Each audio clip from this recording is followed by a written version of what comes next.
sell it. Let's take the money from selling it and then split it among the kids. So I made it into a worship center. They sold it to another church. I told that church, y'all owe me. You know what you're saying, Pastor, is so important right now because Pastor Carver and I, and I was just sharing with you, I wanted to share with the group, it's how on target this is because you do have to learn sometimes how to cut your losses or even cut your investment.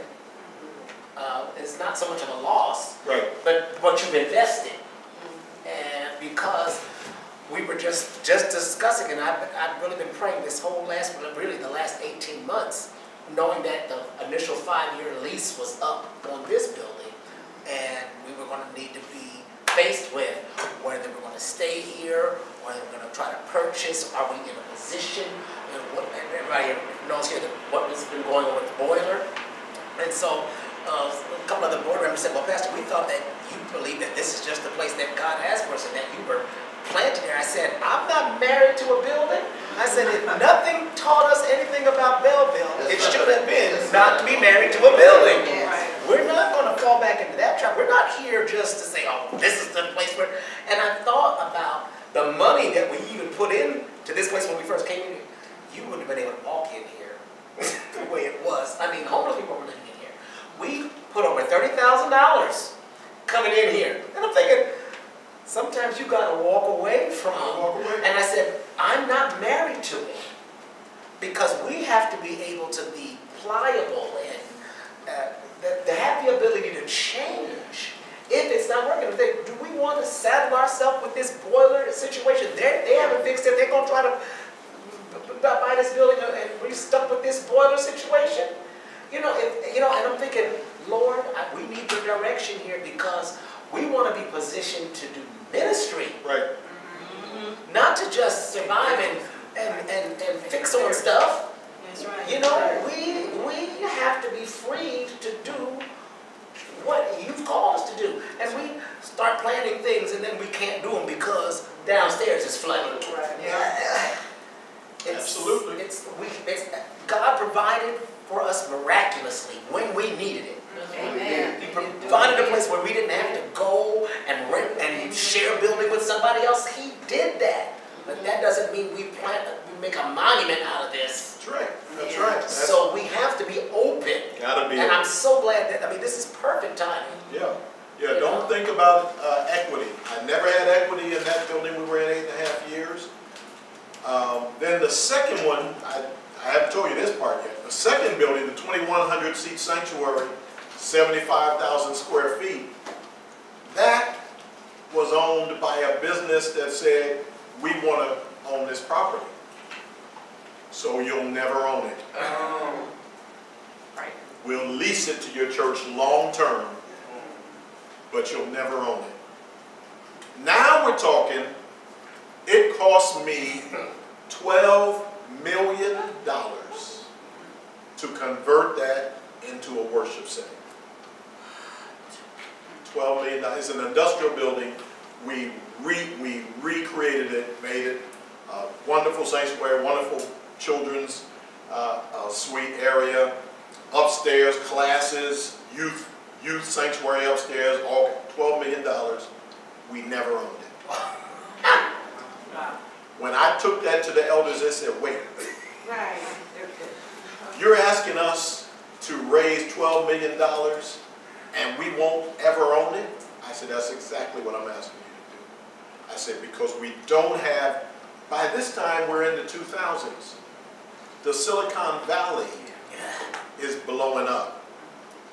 So all the tech companies, Microsoft, Apple, all those companies are buying everything there is to buy. And there is nothing a church can buy in the area, period. And that was true in 2004. It's even more true. So I said, so, brothers, if we want to keep doing what God is doing, brothers and sisters, we're going to have to lease it. He said, all right, Pastor, you've let us write every other place. don't trust you. And when I started Destiny, we started this church that I started in October 2010. We spent 4 years in hotels because there was nowhere else we could worship as a new church in the Silicon Valley. 4 years. Not in a hotel. In 5 different buildings. Watch this. In 5 different cities around the Bay Area. It would be like, I've learned a little bit about Michigan the 3.5 months I spent here last year. It'd be like one Sunday we worship in Troy. One Sunday we worship in Novi. You see what I'm saying? Yeah. That's what 4 years of Destiny was like. It's called How Not to Start a Church.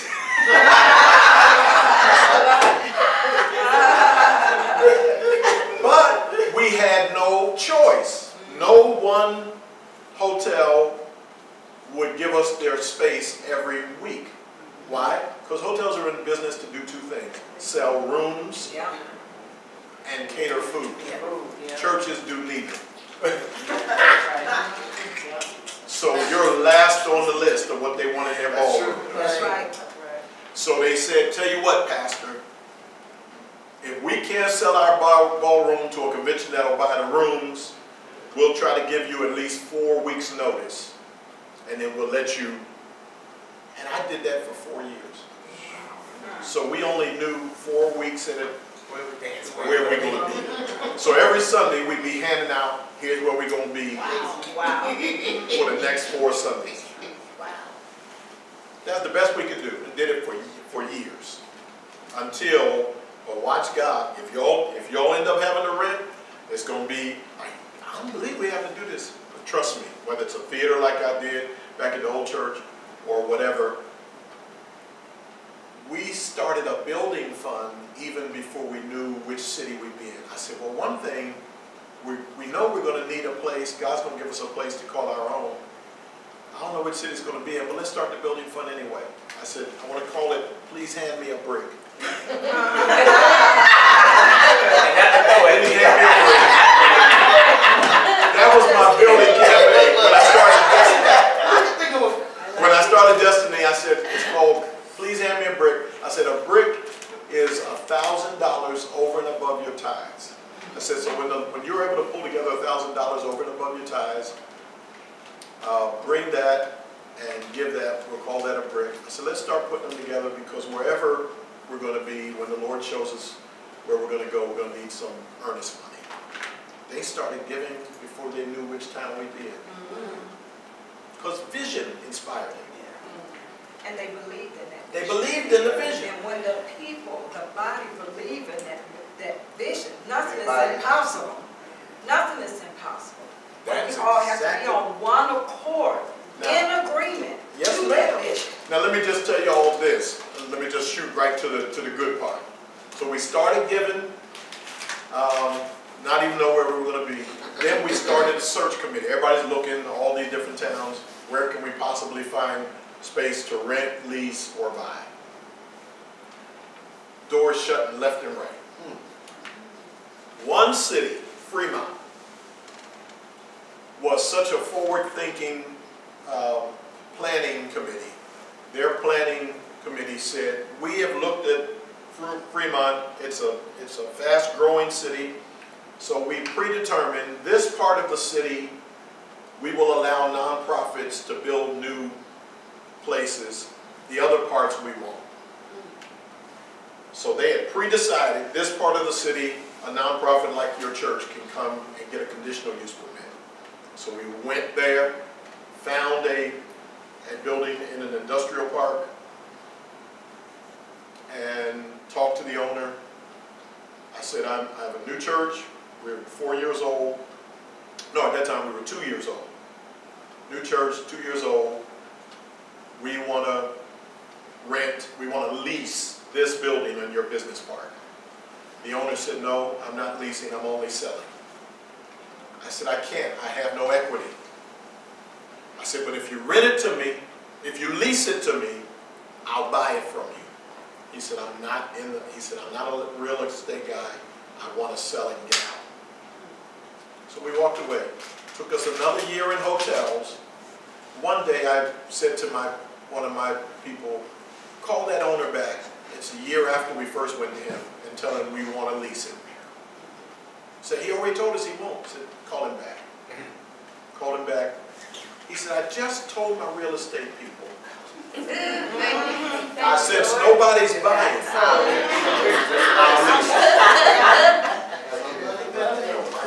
He said, but I liked your idea of lease with the option to buy. He said, now how serious are you of that? I said, I'll tell you how serious I am. If you lease it to me, I'll buy it. If I can buy it from you if I can get a mortgage and buy it within 3 years, at the end of the 3rd year, so I want you to sell it to me for $90 a square foot. If it takes me 4 years to buy it, sell it to me for $93 a square foot. I said, if it takes me 5 years to buy it, then I'll give you your asking price. His asking price was $95 a square foot. I said, but if I can get it at 3, I want you to sell it to me at 90. He said, you got a deal. Now I'm talking like I know what I'm talking about. And bottom line is, God blessed us at the end of 3 years to buy that property. Now it cost us $2.5 million to convert it from an industrial space to worship space. $2.5 million, which we raised ourselves in-house. Just God did it. Because we didn't have any equity. God had to do it. Through those bricks and through the savings. One of the things your church is going to have to do in the next season is never spend 100%. Put something aside. And so we ended up with savings, with the building fund, and I got a short-term loan from like 6 or 7 of my members combined that's got us in for $2.5 million. And I told those that minister money, I said, I'll pay you back within a year. All 6 of them got paid back within a year. Now we pay a mortgage, $37,000 a month on a building I finally own. I've been in California since 1989, and I finally have something I can pass on to the generation following. Yes, ma'am. I'm full of questions, right? I know people have different leadership styles, and I'm listening to you. I'm the kind, I haven't always been with this particular congregation, I've been to many. Okay. But when I lead something, I have a tendency to feel like if I ask somebody and they're not going to, step up, it's like, I got to do it myself, and I'm going to do it myself. How did you become comfortable or find the balance in committing the elements of your vision to other leaders within your, how did you make that kind of transition, or if it ever was a transition for you? Really great question. I found out that Nehemiah was my best example. Nehemiah and Moses. Nehemiah because when he knew the Lord called him to rebuild the torn down city of Jerusalem, the wall was destroyed and burned, and he goes from out of town back to his hometown of Jerusalem to rebuild a wall. He met with the people first. When you read Nehemiah, he walked the wall at night with key people who had said, we're with you. That's right. You got to find the people who are with you. That's right. Not everybody who's around you is with you. That's right. And so he found the folk with him. He said, let's look at this. What do you think? So that by the time when you read Nehemiah, when they're ready to present the plan, the people said, let us rebuild. Nehemiah didn't say, let us rebuild. The people said it, because he had already done the work with them. That's what you all who truly are with these folks are going to have to say, Pastor, where's God calling us to be? Let's do it because we're able. Now let me address the question about generations, extremely important. I was 31 when I got to California, so I can do the youthful stuff. I'm 61 now. When I started Destiny, I'm in my 50s.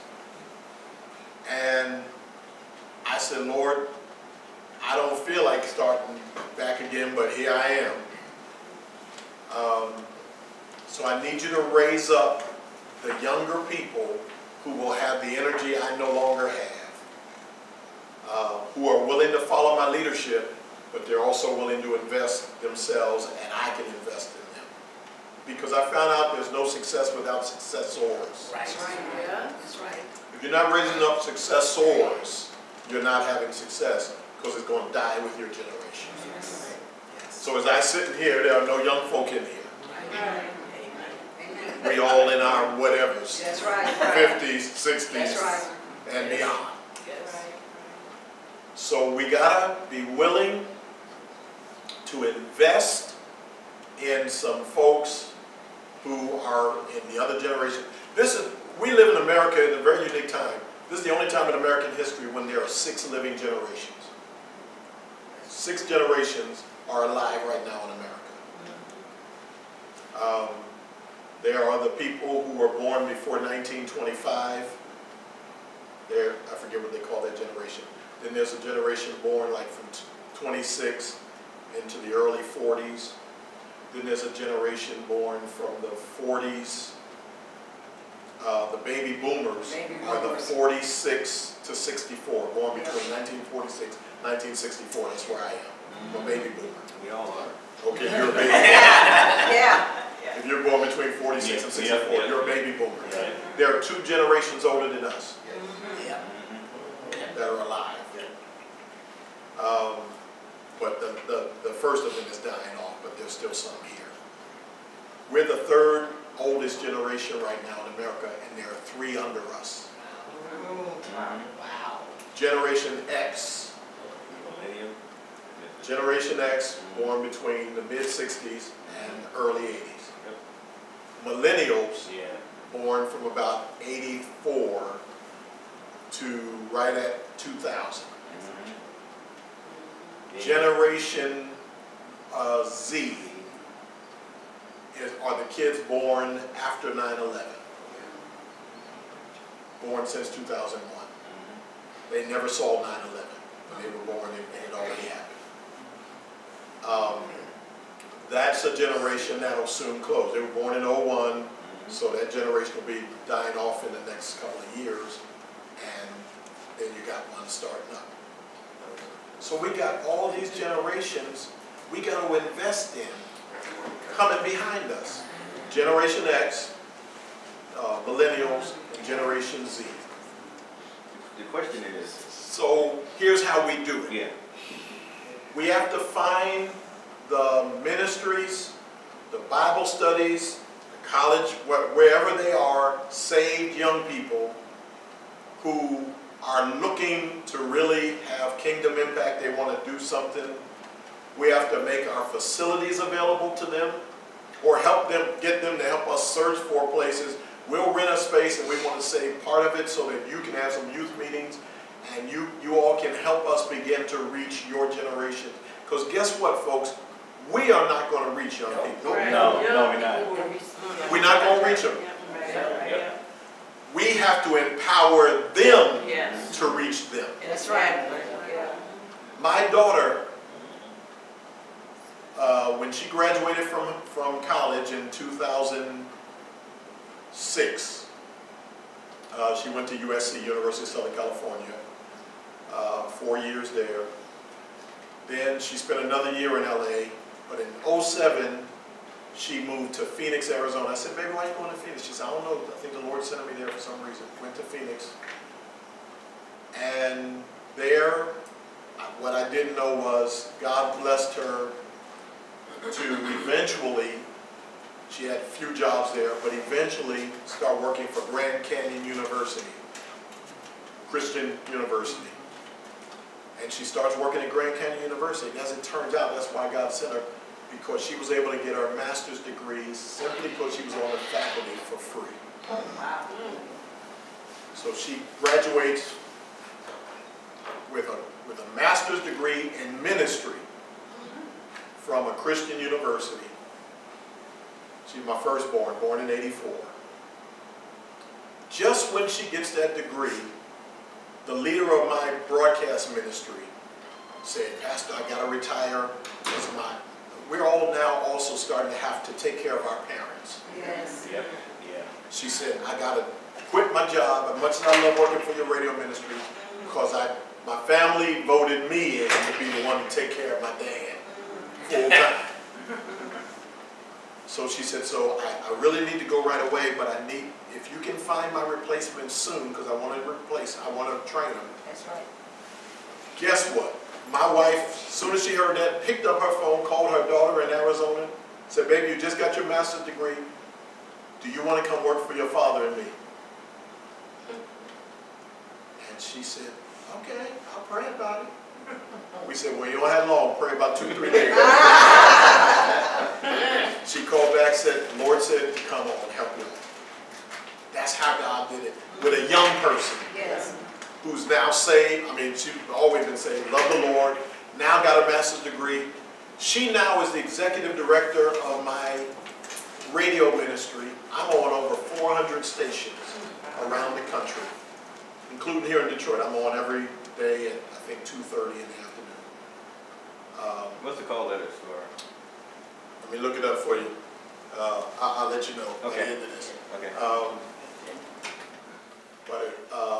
She is the executive director of it. We got to start empowering young people. So go out and just find the young people. The Lord will help you with your searching. Bring them in. Oh, and so when she gets back to California, working for that, she's still unmarried. My daughter been wanting to be married since she was like in college, undergrad. She's been wanting to be married. Never happened in her 20s. Year before last, a friend of hers who went to college with her said, there's a man I want you to meet. He and I we're friends, but we're not compatible for marriage. She said, but I think he would be good for you. She said, so I'm going to fly up to the Bay Area. He lives in the Bay Area.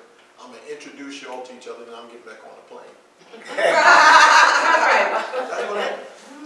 She introduced the two of them. They exchanged numbers. She goes back, because the Lord told her to do it. They got married the next year. Wow. He's now my youth pastor in training. He's not a pastor yet, but I have him in training. Because we got to empower the young folk. Yeah. Find somebody saved who has a heart, make them an intern, give them loose money, whatever you can do to help them, to encourage them. He loves that hip-hop, Christian hip-hop and all that stuff. Yeah, yeah. So he's running and taking videos and Christian videos and all that. That's how to get to reach the youth. That's how it got to be. That's it. The traditional way of trying to reach them is over. So I told him, we're now doing a build out in our place. And I said, I'm going to give y'all a whole area. Y'all can do with it whatever you want for young people. Put a game room in there. You can have some, young folk like things like a spoken word. Like our generation, spoken word. They will go somewhere and let folk just do this spoken word kind of poetry and all that stuff. And I said, you're going to have a spoken word area. I said, we're going to create a video place where y'all can make videos of Christian music. And he's already excited. And so I said, I'm putting you through Bible college. The church is going to pay as long as you commit to being on our staff when you come in. He said, Pop, I'm ready to do it. And so I'm about to put him through Bible college. We got to invest in him. That's right. Because I'm 61, I plan to retire. If the Lord gives me health and strength, I plan to retire at age 70 from the pastorate. So I can be a spiritual father exclusively.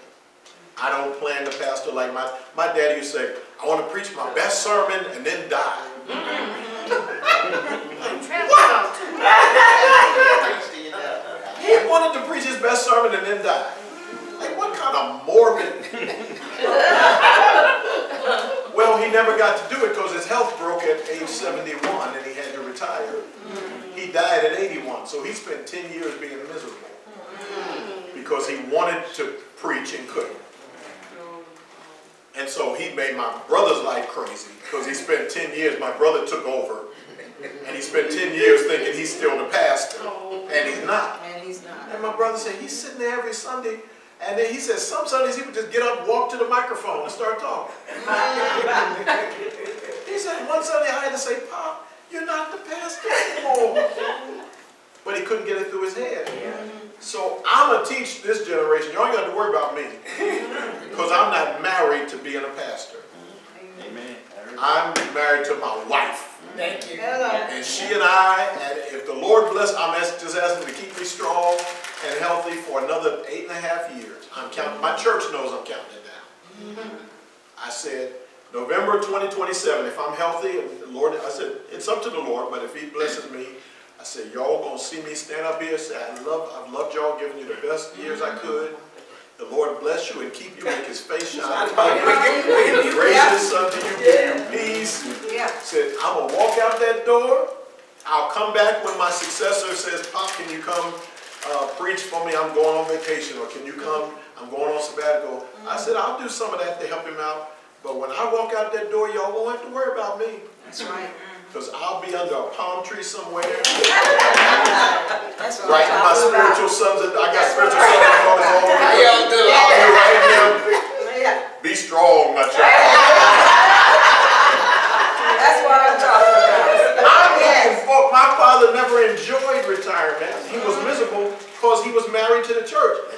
I tell pastors now when I teach pastors' conferences, y'all can't marry your churches. You're supposed to raise it like a child. That's right. Because when you raise a child, you expect to hand them off. That's right. Right. So a pastor needs to pastor like this is my child that's growing up. That's right. And one day I'm going to hand it off to Yes. Said, I told us pastors recently when I taught a conference, I said, if you marry your church like many of our fathers did, you're going to live long enough to see somebody sleep with your wife. Wow. I like that. Because you were married to it, you shouldn't have been, and now sleeping with a new dude. That's right. So that's not going to be fun. Yeah. I said, my daddy had it really, every time I teach that to pastors, I said, wow. I said, so you get it? So you don't want to do that. Because who wants to picture their spouse with somebody else? I said, but that's what some of y'all do with your ministries. You marry it, you should have never been married to it. I have another question that come down to the audio-visual aspect of keeping people drawn into what's the newness of what's happening right now, the digital age, which all these millennials and X's and all of them that's all they know. So when you do in the house of God, how do you prepare that so they can get involved in it and stay and be wondering when they come to church on Sunday, that's going to be expected for them to see when it happens. I preach all around the country, and I'm seeing more and more churches are doing the smart thing where they have video ministries. None of them are letting older people do it. Yeah. They're training their kids. Yeah. Where was I the other night? And I looked over and saw a lady who had done it for years, clearly, because she knew the ropes. She was standing behind probably a 9-year-old boy. And he had his, and she just showed him. They pick it up too. Yeah, I'm now, I'm training Shantae's little boy. There you go. He's changing all the batteries in the microphone. There you go. And he's setting us up for Sunday. So I started with him. Yeah, good for you. But to draw them in terms of the actual presentation inside the church. Yep. To keep the young folks, what do you... Well, churches are doing it 2 ways. They're either having once a month is Youth Sunday. All the old folk who are used to doing what they always do the other Sundays, that Sunday you sit down and cheer on the young people. The pastor doesn't preach that Sunday. He finds a youth minister or somebody young, bring them in from out town. Because if you don't have it in-house, you got to inspire it. So bring in somebody else who has a youth pastor or whatever who travels. Bring them in on youth. This Youth Sunday we having so-and-so speak. Bring all the kids you can. And so some churches do it once a month. It's youth only in leadership. I mean, they pray. They lead the worship. Everything. The youth. Even if you don't have enough youth to lead the whole worship service, one of them who can sing and loves the Lord will be put on the team as the leader, and the older people sing with them. Okay. But the audience sees the young person is in charge. That's right. That's what they need to see. The other way, some churches are just doing 2 different services altogether. So some at 11, that's the old people. But at 9,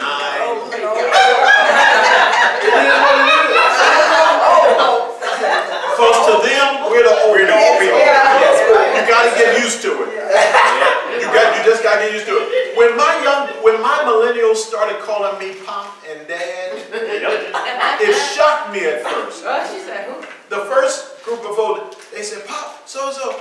I said, my daddy's Your not dad? My daddy died in 2008. They never knew him. I'm Pop Sheppard. Right. Oh, Yes, old now. I'm old now. but now I got it. I got tons of young folk. That's all they say. Hey, Pop. Hey, Dad. Yeah. Yep. They call me. Spiritual sons and daughters left and right. And guess what? Because this generation needs male leadership they can trust. Oh my God. Absolutely. Because most of them don't know their daddy, or if they know him, they don't want nothing to do with him. That's right. So when they come to church, Destiny, they love it that I'm Pop. And so my wife and I have had to embrace it. We're parents to more than Aaron and Alicia. We're now parents to whoever needs us to be. Some of my older people still need parenting. True. And so while they're in their 40s, but they still call me Pop. And you know, you in your mid-40s, I'm 61, like I'm not old enough to be there. That's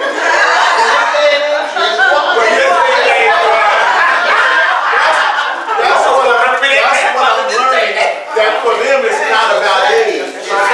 It is about the role you play. That's right. That's true. Relationship. It's the relationship.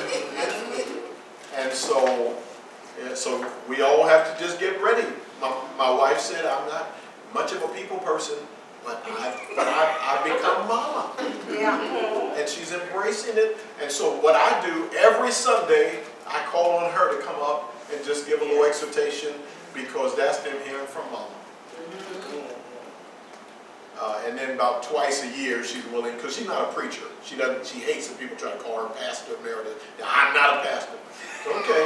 And so when I started Destiny, I said, baby, I need you to get up every Sunday and just say a few things. I said, because it means something to them to hear from you. And then from there, I started asking her, now I know you're not a preacher, but like once or twice a year, I want you to cover the service for me in preaching and teaching.